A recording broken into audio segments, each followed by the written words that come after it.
శ్రమంగా ఏ notice ఇవ్వకుండా మీరు ఎవరో తెలియకుండా నోటీస్ ఏం లేదా మీరు లోపలికి కేసుకుంటున్నారు కేసుకురండి రాజలోకి కేసుకురండి మేము ఎవరు అంటారు రాజలోకి కేసుకురండి కదండి నోటీసు పంపిస్తే నేను హాస్పిటల్కి వెళ్ళి ట్రీట్మెంట్ చేసుకొని మీకు నోటీస్ వస్తా అంతే సార్ మేము అరెస్ట్ చేస్తాం సార్ మీరు కోఆపరేట్ చేయండి లేదంటే మీరు కంప్లైంట్ చేయాల్సి వస్తుంది అంతే మా డ్యూటీగా చేతులు ఎక్కడ ఒకటి వినండి సార్ ఆపరేషన్ మా కోఆపరేషన్ చేయండి మీరు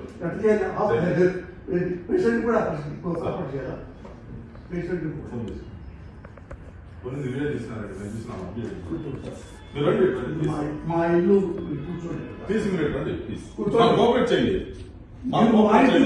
చేపడతారండి మేడం పెట్టద్దామా అరెస్ట్ చేస్తున్నాం మేడం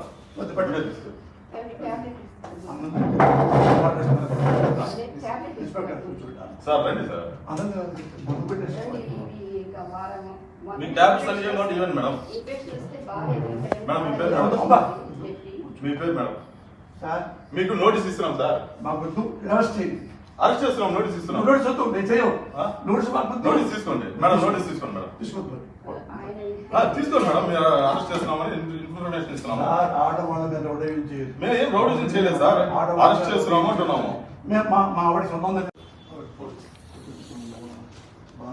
మామూలు ఇబ్బంది అయితే చూసుకోండి సార్ ప్లీజ్ కోఆపరేట్ ఏ విషయం లేదు ప్లీజ్ సార్ డ్రెస్సులు చర్చిస్తున్నాం సార్ కడప జిల్లాలో ఓబులార్పల్లి పోలీస్ స్టేషన్ అని ఉంటుంది ఓబులార్పల్లి పోలీస్ స్టేషన్ ఇక్కడ మనవేజ్ తిరుపతి దగ్గర తిరుపతి నుంచి 100 కిలోమీటర్లు మేడం మీకు ఇంటిమేషన్ ఇస్తాను మేడం మీకు ఏ స్టేషన్ తీసుకుపోతున్నాం అని ఇస్తున్నాం మీ పేరు చెప్పండి మేడం అంటే మేడం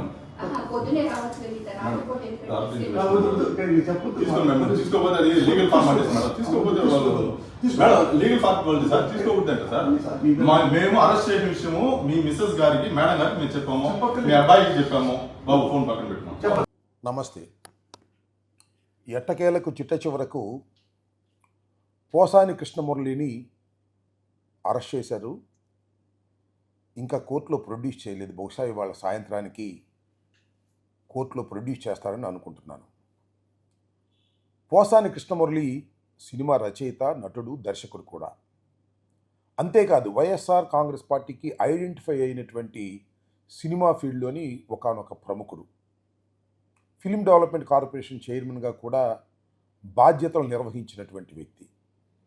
అనేక సందర్భాల్లో అనేక ప్రెస్ మీటుల్లో తెలుగుదేశం పార్టీని, చంద్రబాబు నాయుడు గారిని, పవన్ కళ్యాణ్ గారిని విమర్శించడం కూడా జరిగింది. దాన్ని దృష్టిలో పెట్టుకొని కక్షపూరితంగా అతన్ని అరెస్ట్ చేయాలని ప్రభుత్వం వచ్చిన దగ్గర నుంచి కూడా ప్రయత్నం చేస్తున్నారు. ఒకానొక దశలో పోసాని కృష్ణమురళి తను రాజకీయాలకు దూరంగా వెళ్ళిపోతానని, ఇలాంటి కక్షపూరితమైన రాజకీయాలు ఉంటే మనం మనుగడ కొనసాగించలేమనేటువంటి ఉద్దేశంతో రాజకీయాల నుంచి తప్పుకోవాలని నిర్ణయించుకున్నట్టు కూడా ప్రకటించారు. దాంతో తెలుగుదేశం కొద్దిగా శాంతించిందని, లోకేష్ కొద్దిగా శాంతించాడని, ఇక పోసాని కృష్ణమురళిని అరెస్ట్ చేయకపోవచ్చుననేటువంటి ఊహాగానాలు ఉన్నాయి. ఆ ఊహాగానాలన్నింటినీ కూడా పటాపంచలు చేస్తూ నిన్న రాత్రి ఆయన్ని హఠాత్తుగా ఇంటికి వెళ్ళి అరెస్ట్ చేశారు. హైదరాబాదులో నివసిస్తున్నటువంటి పోసాని కృష్ణమురళి ఇంటిలోకి ప్రవేశించి ఆయనకి నోటీస్ ఇచ్చి ఆయన అరెస్ట్ చేసి తీసుకువెళ్ళారు. అన్నమయ్య జిల్లాలో ఆయన కోర్టులో హాజరు పరచనున్నారనే విషయం తెలుస్తున్నది. సడన్గా ఒక కంప్లైంట్ తీసుకున్నారు. ఆ కంప్లైంట్ 20వ తారీఖున 22వ తారీఖున రిజిస్టర్ చేశారు. ఇమీడియట్గా హైదరాబాద్ వచ్చారు, అరెస్ట్ చేశారు, తీసుకువెళ్ళిపోయారు. ఇలాంటి పరిస్థితులు కొనసాగుతూ ఉన్నాయి. ఎవరినైతే అరెస్ట్ చేయాలనుకుంటారో వారి మీద ఒక కంప్లైంట్ ఇప్పించడం, ఆ పోలీస్ స్టేషన్లో రిజిస్టర్ చేయటం, రిజిస్టర్ చేసిన వెంటనే పోలీసులు బయలుదేరి వచ్చి ఆయన అరెస్ట్ చేయటం, అరెస్ట్ చేసి కోర్టులో ప్రొడ్యూస్ చేసి బెయిల్ రాకోకుండా నివారించే కార్యక్రమం చేయటం, నెలల తరబడి జైల్లో అట్టిపెట్టేటటువంటి కార్యక్రమం చేయటం అనేది గత 9 మాసాల నుంచి జరుగుతున్నటువంటి వ్యవహారం. దీన్ని పర్యవేక్షిస్తున్నటువంటి వ్యక్తి విద్యాశాఖ మంత్రి నారా చంద్రబాబు నాయుడు గారి కుమారుడైనటువంటి లోకేష్ గారు రెడ్ బుక్ రాజ్యాంగాన్ని అమలుపరచడంలో ఇలాంటి కార్యక్రమాలన్నీ కూడా దగ్గరుండి పర్యవేక్షణ చేస్తున్నారు.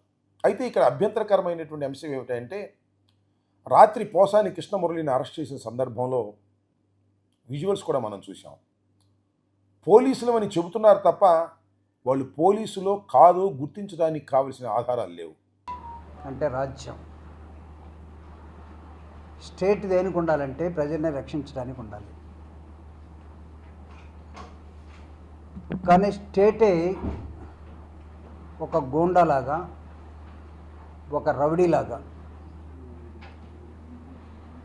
ఒక నియంతలాగా, దయచేసి నేను వాడే పదాలన్నీ కూడా చాలా జాగ్రత్తగా మీరు అవుట్పుట్లో తీసుకోవచ్చు.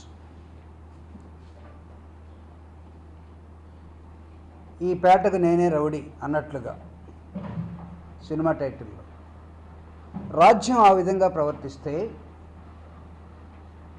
రాజ్యానికి ఉన్నటువంటి హక్కులు ఏం కావాలి? This is the question now. Jupudi Prabhakar Rao from Ongole as a party general secretary and spokesperson of the YSR Congress party. In the level of that, మానవ హక్కుల ఉల్లంఘన జరిగినప్పుడు, ప్రజా హక్కుల్ని హరించబడినప్పుడు, ప్రశ్నించాల్సినటువంటి గొంతులన్నీ మోగపోతే, భయపడిపోతే, what is the meaning of Indian constitution and the respect you are giving to the doctor Babasaheb Ambedkar రాజ్యాంగం?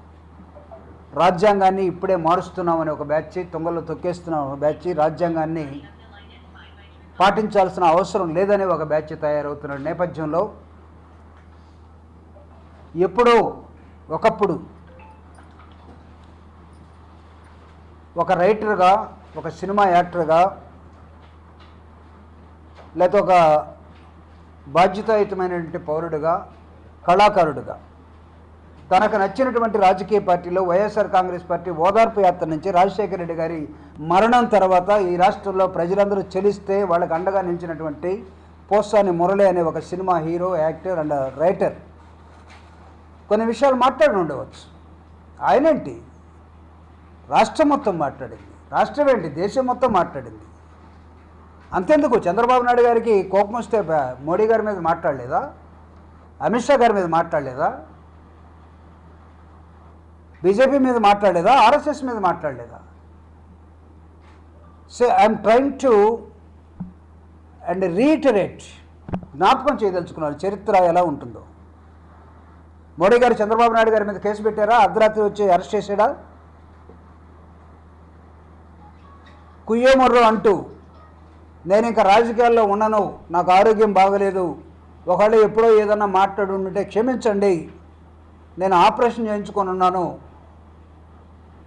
నాకున్న వెర్రితోటి ఏదో మాట్లాడానని తనే స్వయంగా ప్రకటించాడు పోసాని మురళి గారు ఒకప్పుడు ప్రెస్ మీట్ పెట్టి రీసెంట్గా.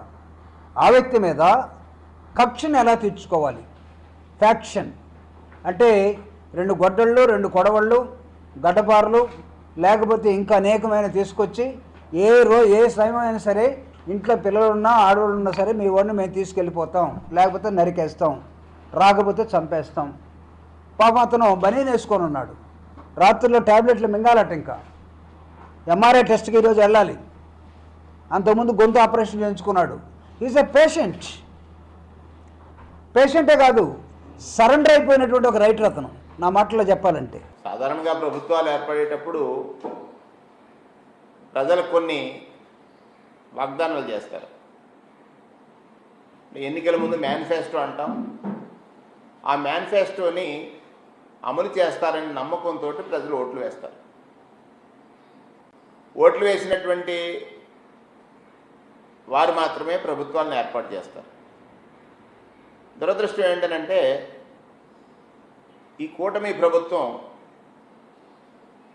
వ్యక్తిగా చంద్రబాబు నాయుడు గారు క్రెడిబిలిటీని కోల్పోయినటువంటి నాయకుడిగా, ఆయనకి తోడుగా పవన్ కళ్యాణ్ గారిని, మరొకరు భారతీయ జనతా పార్టీని ఎంచుకోవడం ద్వారా ఈ రాష్ట్రంలో ఉన్నటువంటి ప్రజల్ని మా ప్రభుత్వం వస్తే గత ప్రభుత్వం కంటే ఎక్కువ సంక్షేమాలను అమలు చేస్తామని, గడిచిన ప్రభుత్వం మీద అనేకమైనటువంటి అసత్యపు ఆరోపణలు, ఎన్నికల ముందు వారు చేసినటువంటి ఆరోపణలకి హద్దు లేదు. ఆ హద్దు లేనటువంటి ఆరోపణల్ని ప్రజలు నమ్మారు. ఇచ్చినటువంటి వాగ్దానాలను అమలు చేస్తారనేటువంటి విషయాన్ని కూడా ప్రజలు నమ్మారు.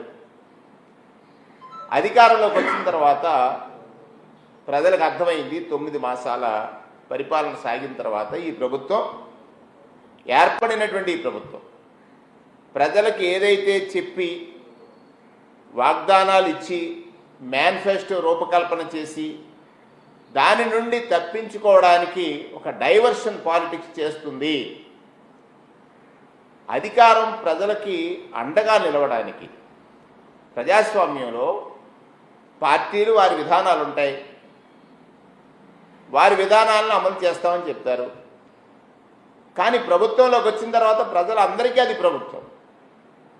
ఈ ప్రభుత్వం ఒక కక్ష సాధింపుకు మాత్రమే మా పూర్తి సమయాన్ని వెచ్చిస్తాము అనే విధంగా ఈ ప్రభుత్వం నడుస్తున్నటువంటి తీరును గమనించినట్లయితే ఈ అరాచకం ఏదైతే ఉందో, అంటే ప్రజాస్వామ్యం కాదు ఇది. నేను అడుగుతున్నాను ఈ రాష్ట్రంలో ఉన్నటువంటి ప్రజల్ని, ప్రజాస్వామ్యం మీద గౌరవం, ప్రజాస్వామ్యం మీద భక్తి, దేశంలో దేశభక్తి కలిగినటువంటి పెద్దల్ని అడుగుతున్నాను. వీరికి అధికారం ఇచ్చింది కక్ష సాధించడం కోసమా, ప్రజల యొక్క క్షేమాన్ని కాంక్షించడం కోసమా?